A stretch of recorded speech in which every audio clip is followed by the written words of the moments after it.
स्त्री का घर। तुम्हें कितनी बार बताया है, मेरे तैयार होने से पहले मेरा नाश्ता तैयार हो जाना चाहिए। शादी के 25 सालों बाद भी मुझे क्यों बार बार एक ही बात बतानी पड़ती है? पूजा, तुम्हें क्या है?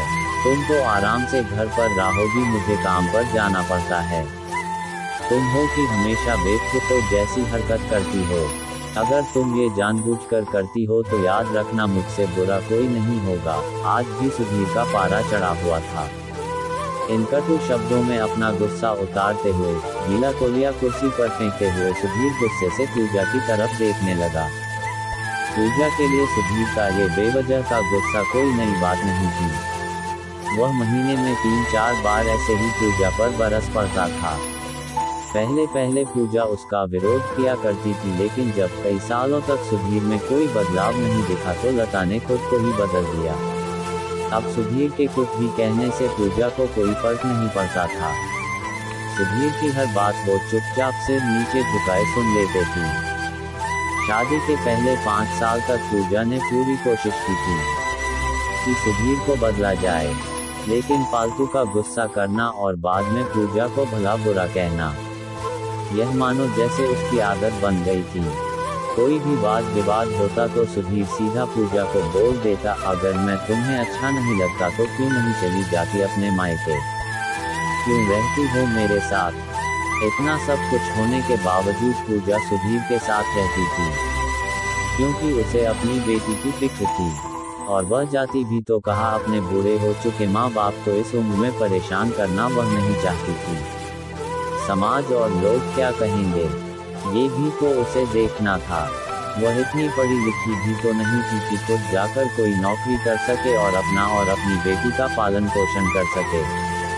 पूजा को अब अपनी फिक्र नहीं थी, उसको फिक्र थी तो बस अपनी शादी लायक हो रही बेटी की। पूजा नहीं चाहती थी कि पति पत्नी के झगड़े की वजह से राधा डिस्टर्ब हो।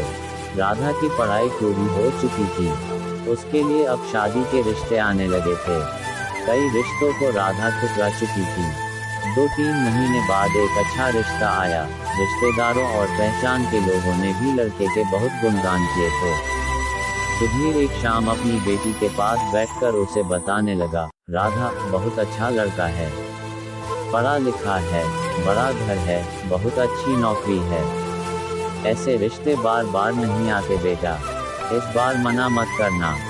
राधा अपने पिता से ज्यादा बात नहीं करती थी, शायद डरती थी या शायद नफरत करती थी, लेकिन आज वो अपनी पूरी हिम्मत इकट्ठा कर बोली, मुझे अभी शादी नहीं करना है पापा, मैं नौकरी करना चाहती हूँ, खुद अपने पैरों पर खड़ी होना चाहती हूँ।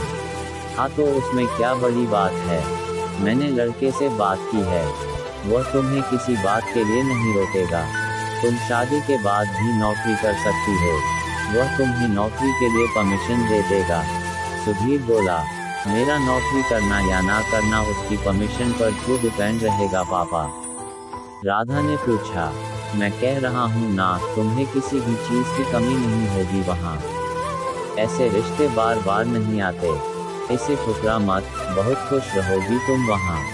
सुधीर बोला, पापा क्या मैं उतनी ही खुश रहूंगी जितनी मम्मी इस घर में खुश है? राधा ने तंज कसते हुए कहा, आज तुम्हारी जबान कुछ ज्यादा नहीं चल रही। सुधीर गुस्से से आंखें बड़ी करते हुए बोला, पापा मुझे शादी ही नहीं करनी है, क्योंकि शादी के बाद अगर वह लड़का आपके जैसा निकला तो मैं क्या करूंगी? मुझे आपके जैसा जीवन साथी नहीं चाहिए, जो बिना बात के मुझ पर हमेशा चिल्लाए। मुझे कुछ भी अपनी पसंद का लेना हो तो 10 बार सोचना पड़े, कहीं वह नाराज ना हो जाए। मेरी तबीयत कैसी भी हो उसे परवाह ना हो। रोटी थोड़ी सी मोटी बन जाए तो घर सर पर उठा ले, उसकी चेकबुक ना मिले तो भी मेरा ही दोष निकालें, और हर छोटी मोटी बात पर मुझे मायके जाने के लिए कहे। राधा ने अपना दिल खाली करते हुए पापा से सब कह दिया। सुधीर का गुस्सा 7वें आसमान पर था, लेकिन उसके मुंह से एक भी शब्द नहीं फूट रहा था। वो राधा की बातें सुन रहा था। राधा उतना ही बोलकर चुप नहीं हुई। आज पहली बार वह अपने पापा के सामने इतना कुछ बोल रही थी। पापा, आपने माँ के साथ हमेशा गलत व्यवहार किया है, आप अपने ऑफिस का गुस्सा बिना सोचे समझे माँ पर उतार देते हैं, कभी इस बात की परवाह भी नहीं करते कि उन्हें कैसा लगता होगा। आपकी बातें सुन के माँ ने अपना स्वाभिमान खो दिया। सुधीर आज पहली बार अपने किए बर्तावों को महसूस कर पा रहा था। वो इतना ही बोल पाया, जो तुम्हारा मन है वो करो। मैं तो इतना बुरा हूँ ना। राधा ने सुधीर का हाथ पकड़ा और बोली, पापा मुझे सिर्फ एक सवाल का जवाब दे दो। क्या आप चाहेंगे कि मेरा पति आपके जैसा हो? अगर आपका जवाब हाँ है तो कर दीजिए मेरा रिश्ता आज ही, और ना है तो मुझे आत्मनिर्भर बनने दीजिए। सुधीर कुछ भी ना बोल पाया और वहां से चुपचाप बाहर चला गया।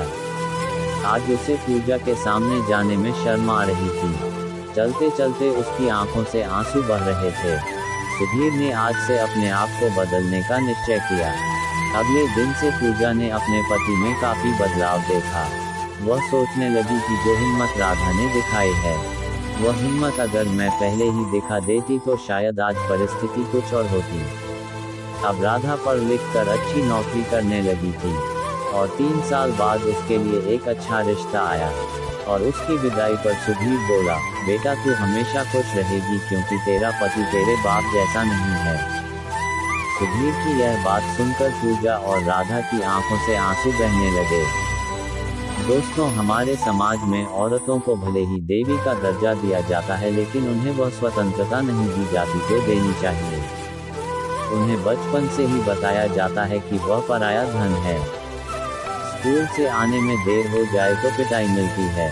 मोबाइल पर बातें करते हुए दिख जाए या खिड़की से झांकते हुए दिख जाए तो शक किया जाता है।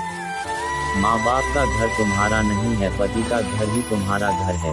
जीवन भर यह बातें बता कर उन्हें ससुराल भेज दिया जाता है, और एक दिन किसी छोटे मोटे झगड़े में ससुराल वालों से उन्हें सुनना पड़ता है कि इस घर को छोड़ दो और मायके चली जाओ।